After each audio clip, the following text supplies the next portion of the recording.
జెఫన్యా గ్రంథము మొదటి అధ్యాయము. యూదారాజగు ఆమోసు కుమారుడైన యోషీయా దినములలో హిజ్కియాకు పుట్టిన అమర్యా కుమారుడగు గెదల్యాకు జననమైన కూషీ కుమారుడగు జెఫన్యాకు ప్రత్యక్షమైన యెహోవా వాక్కు. ఏమియూ విడవకుండా భూమి మీదనున్న సమస్తమును నేను ఊడ్చివేసెదను. ఇదే యెహోవా వాక్కు. మనుషులనేమి పశువులనేమి నేను ఊడ్చివేసెదను.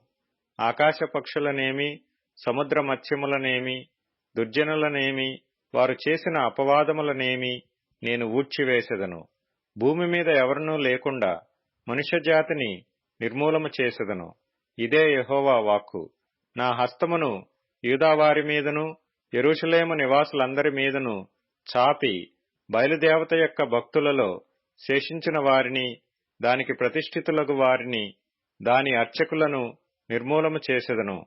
మిద్దెల మీద ఎక్కి ఆకాశ సమూహములకు రొక్కువారిని, యెహోవా పేరును బట్టియు బయలుదేవత తమకు రాజను దాని నామమును బట్టియు రొక్కి ప్రమాణం చేయువారిని నేను నిర్మూలము చేసెదను. యెహోవాను అనుసరింపక ఆయనను విసర్జించి ఆయన యొద్ద విచారణ చేయని వారిని నేను నిర్మూలము చేసెదను. ప్రభువైన యెహోవా దినము సమీపమాయెను. ఆయన బలి ఒకటి సిద్ధపరచియున్నాడు. తాను పిలిచిన వారిని ఆయన ప్రతిష్ఠించియున్నాడు. యెహోవా సన్నిధిని మౌనముగా నుండుడి. యెహోవా ఏర్పరచిన బలి దినమందు అధిపతులను రాజకుమారులను అన్యదేశస్థుల వలె వస్త్రములు వేసుకొని వారినందరినీ నేను శిక్షింతును. మరియు ఇండ్ల గడపలు దాటి వచ్చి యజమానుని ఇంటిని మోసముతోనూ బలాత్కారముతోనూ నింపు వారిని ఆ దినమందు నేను శిక్షింతును.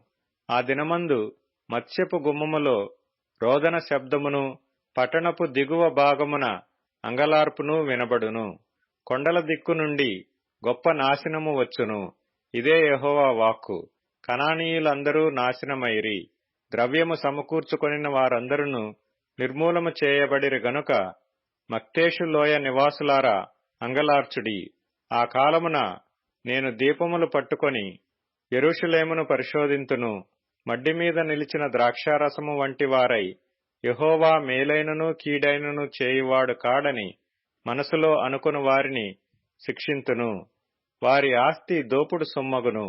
వారి ఇండ్లు పాడగును.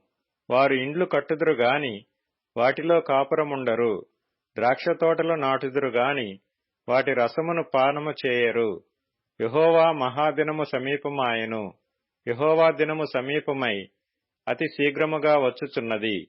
ఆలకించుడి, యెహోవా దినము వచ్చుచున్నది. పరాక్రమశాలురు మహారోదనము చేయుదురు. ఆ దినము ఉగ్రత దినము, శ్రమయు ఉపద్రవమును మహానాశనమును కమ్ము దినము.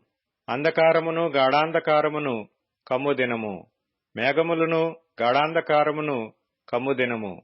ఆ దినమున ప్రాకారములు గల పట్టణముల దగ్గరను ఎత్తైన గోపురముల దగ్గరను యుద్ధ ఘోషణయు బాకానాదమును వినబడును. జనులు యెహోవా దృష్టికి పాపము చేసిరి గనుక నేను వారి మీదికి ఉపద్రవము రప్పింపబోవుచున్నాను. వారు గ్రుడ్డివారి వలె నడిచెదరు. వారి రక్తము దుమ్ము వలె కారును. వారి మాంసము పెంటవలె పారవేయబడును. యెహోవా ఉగ్రత దినమున తమ వెండి బంగారములు వారిని తప్పింపలేకపోవును. రోషాగ్ని చేత భూమి ఎంతయూ దహింపబడును. హఠాత్తుగా ఆయన భూనివాసులనందరినీ సర్వనాశనము చేయబోవుచున్నాడు.